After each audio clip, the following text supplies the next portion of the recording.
Good evening from Raleigh, North Carolina on this Wednesday evening, December the 6th, 2017. Time of recording is just after 10:30 p.m. Eastern Standard Time. And this video is going to be covering the potential for some winter weather on late Friday night, actually kind of shifting into more early Saturday morning, past midnight on Friday night into Saturday morning. The potential for some winter weather and kind of an early system, kind of an introduction to winter. We kind of have been a little above average in terms of temperature, but all of a sudden we're dealing with the potential of winter weather. It came up pretty quickly, and it's of course it wouldn't be a North Carolina system without being quite headache to forecast and quite complicated. So let's jump in here and go through a quick video, a quick little synopsis of what we can expect and kind of what the setup is here and kind of how to level your expectations going into the next 2 days, as this event is about 48 hours out at about this time at 10:30 p.m. On Friday night. We'll probably be watching for any kind of winter weather. So first, just want to start off the area we'll be talking about here. If I pull up this pin, is if you are southeast of this line or Interstate 95 in here, so anywhere on this side, that's a really bad arrow, but you get the idea. Anywhere on this side of this line, this is really not going to factor into you.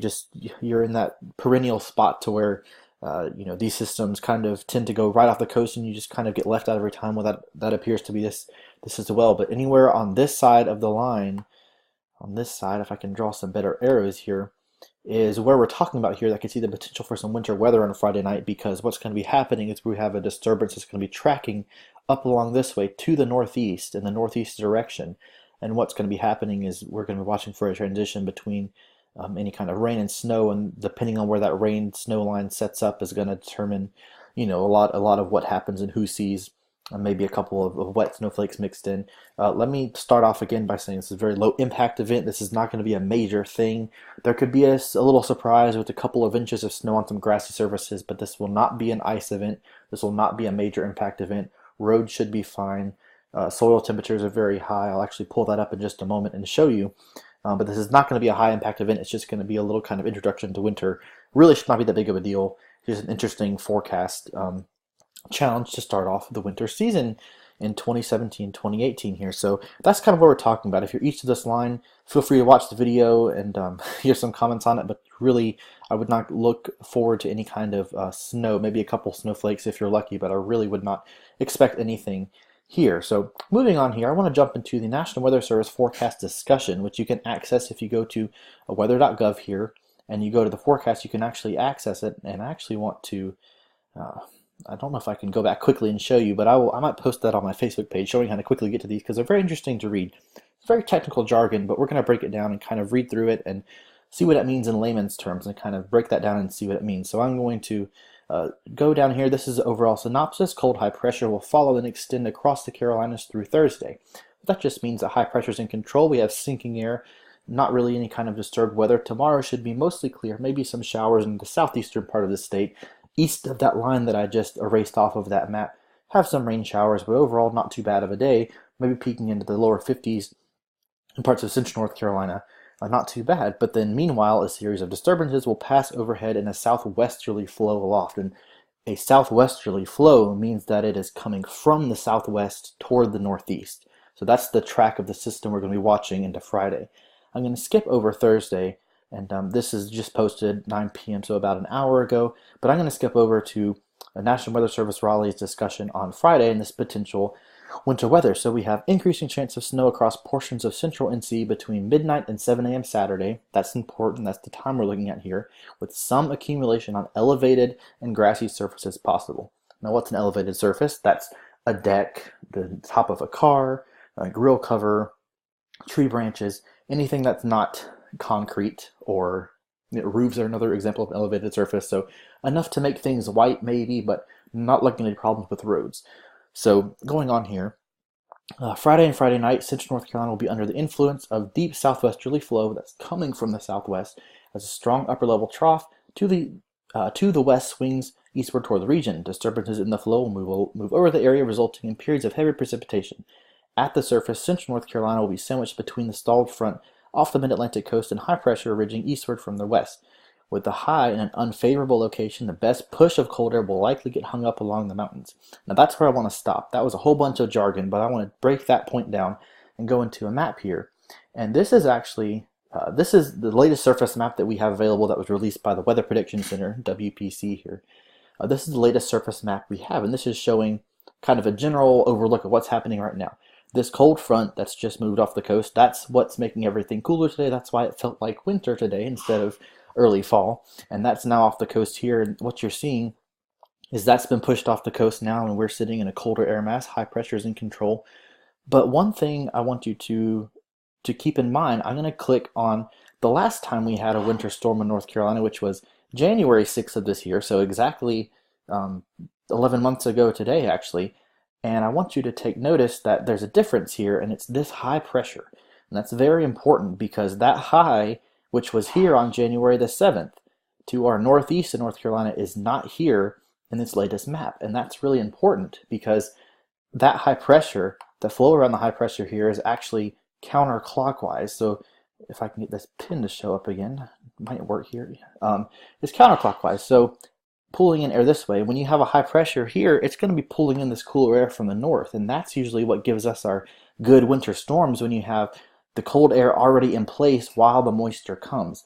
That's not going to happen on Friday.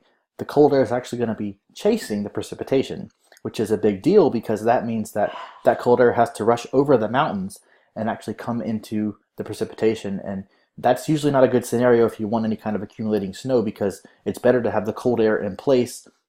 I posted on my Facebook page the ingredients, some basic ingredients you need for winter weather are, the cold air at the surface, cold air aloft, cold surface temperatures and soil temperatures, and moisture. Well, we'll have most of those ingredients, but they're not going to be in the right order to where we really want to get accumulating snow. And that's important to understand because that usually results in a kind of disappointing event because that cold air is chasing the precipitation. So jumping back to the forecast discussion, we kind of covered that. I'm going to skip down to, well, just like I said, this event will be one where the cold air is chasing the precipitation. Thus, most of the precipitation should fall as a liquid, meaning rain. Snow is obviously frozen. QPF is basically, there should be a lot of moisture with this event, so depending on how far northwest that edges is actually going to determine who gets any kind of wet flakes mixed in with some snow. But altogether, this just kind of goes ahead. I might share this on my Facebook page. It just talks about kind of what's expected, but the main thing I want to kind of summarize this in a model here and wrap this video up is kind of looking at the model here and what we're looking at. So this is the GFS model, and that's actually the latest run is actually running right now. Just after this video, it'll probably be done to show us a new kind of model simulation. But this is a model, a series of mathematical equations that's taking current state of the atmosphere and initial conditions like temperature and dew point and wind speed and pressure, and crunching them through all these equations and spitting out a projection of what it expects the atmosphere to do and how it expects it to behave. And once again, notice that there's no high pressure up here. There's nothing to kind of bring cold air down. And you can kind of make out here these dotted lines, these dotted blue lines. If it's blue, that means it's below freezing. That's what we call a freezing line at 540 decameters. And that's a little advanced, so I'll just refer to it now. Just remember that between this blue dotted line and red dotted line is the freezing line. And anything, if you can see up here, the precipitation is this blue color in these blue lines that represents snow, and red represents what the model thinking will fall as rain. And this is only a projection, it's not an official forecast. So let's advance this in time here, and this is showing December 7th, 0Z, so that means 7 a.m. tomorrow morning when we wake up for our morning commute. It has some scattered showers, and if I go forward, each time I hit the mouse here, it's advancing 6 hours. So now this is 1 p.m. tomorrow, and that's incorrect, 0Z. I'm getting ahead of myself here. 6Z is actually going to be 1 a.m. tomorrow, and then 12Z is going to be our morning commute in the morning. So most should be off by then, but we kind of expect this to reform. And as I'm stepping forward in time here, you see this precipitation building in, and let's stop here. This is 18Z on Friday, December the 8th. So 18Z means 1 p.m. We have some rain over the air, some light rain, but you see that mixing line, that freezing line is right bisecting through North Carolina right here. You see the model kind of confused. It wants to put down snow or rain, and that's something that the model is really not good at projecting because it's such a small scale feature. That'll be very hard to determine, and that's why sometimes you get disappointment when, especially in this storm back in January, I'm in Clayton, North Carolina, just southeast of Raleigh, and I was disappointed because I was on the rain side of that rain snow line, and Raleigh got about 2 inches and I got a ½ inch at my house. So Where that sets up is very hard to predict, and technology is only advancing so much, but it's really not something that probably looks to increase inefficiency much better very soon. Precipitation is one of the hardest things to predict in meteorology, especially back in the hurricanes when Hurricane Harvey, Hurricane Irma, and Maria came through. Precipitation intensity and precipitation amount is one of the hardest things to predict in meteorology. So just keep that in the back of your mind, that these models are giving their best idea, but it's just a model, and humans are there to interpret it, but sometimes the interpretation of that is also hard to do. So meteorology is hard is the bottom line here. But getting back to the video here and wrapping this up, you see this going through, you're not really impressed. You don't see a whole lot of snow or blue shades going on here, and that's kind of the name of the game here. It's kind of a low-end event. If we had a high pressure here, like shown in this surface map back in January, it would be pulling in this cold air. But today's recent surface map, there is no mechanism, there's no forcing that's going to pull cold air down here. So the cold air is going to be here, and we'll be in the 40s, but it's going to be kind of a race to see who can get to the cold air can get to the precipitation in time to actually change over to snow. So I'll have another update tomorrow night that'll go into a little more details of what we can see. So because hopefully we'll have some more data, but data into the models that'll kind of have a better picture of where we can expect. But I'm going to jump over to the winter weather page now, and this is kind of what the National Weather Service in Raleigh has interpreted that model to kind of mean.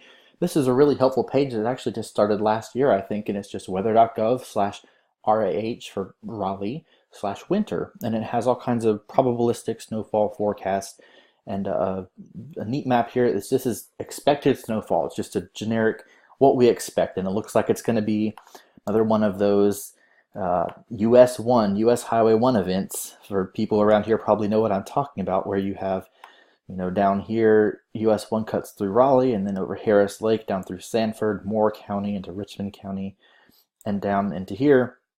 And, kind of that same line, you can see it traced there. If you're north and west of that line, you're probably at least in the game for the potential of seeing some wet snowflakes mixing in, maybe accumulating into some snow on some grassy surfaces. But if you're southeast of that line, it's not looking like the best chance for you. Probably not the event that's going to give you your best snow of the season, and we still have the whole winter to go, so we'll see about that. But this is the expected snowfall, and if I close out this, I'm not going to show you high-end amount because people cling on to these numbers, but this is kind of a 1 in 10 chance of what you might see, and then a 90% chance. A low-end amount is obviously 0. There's always a chance that these systems, we refer to it as busting in meteorology, just a big bust, the system doesn't produce at all. That can always happen. The atmosphere is extremely complicated. It can pull a fast one, it can do things that we don't expect, especially in Central North Carolina with our complex terrain and all kinds of other atmospheric dynamic variables that can go wrong and throw us a loop. So don't be disappointed if nothing happens. Don't be surprised if you wake up on Saturday morning with an inch of snow on a grassy surface, because that's just the state. It's winter. It might have some winter precipitation. That's what you have to be prepared for if you live in Central North Carolina. And down here is the last map I'm going to show you if I go back here. So this is the percent chance of a tenth of an inch of snow or more.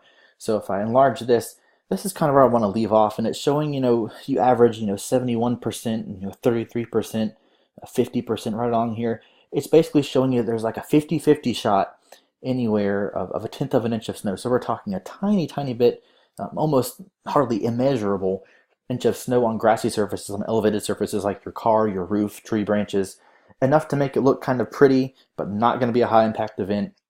Certainly more of a forecasting challenge than anything, but overall we're kind of looking at, a mixed bag precipitation, probably starting off as rain, changing over to snow, maybe staying as a rain-snow mix in most places, but it's going to be, the good thing about this is since it is a low impact event, it'll be kind of fun to watch how it develops, and we know that no one's going to be put in harm's way with any kind of ice or anything like that.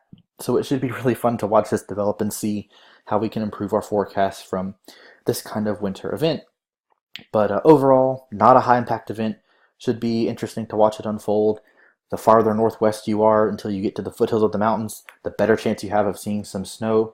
It all depends on how far inland that moisture goes and how deep the cold air infiltrates in. And I'm going to go over sounding profiles and more things in tomorrow night's video to kind of go over what we can expect and when. So that's what we're looking forward to here. Not a big deal, just kind of a run-of-the-mill winter event. And I will see you in tomorrow night's video, and we'll discuss a little more dynamics of how the snow can fall. And this has been Andrew from Andrew's Weather Center. Thanks for watching. Stay safe.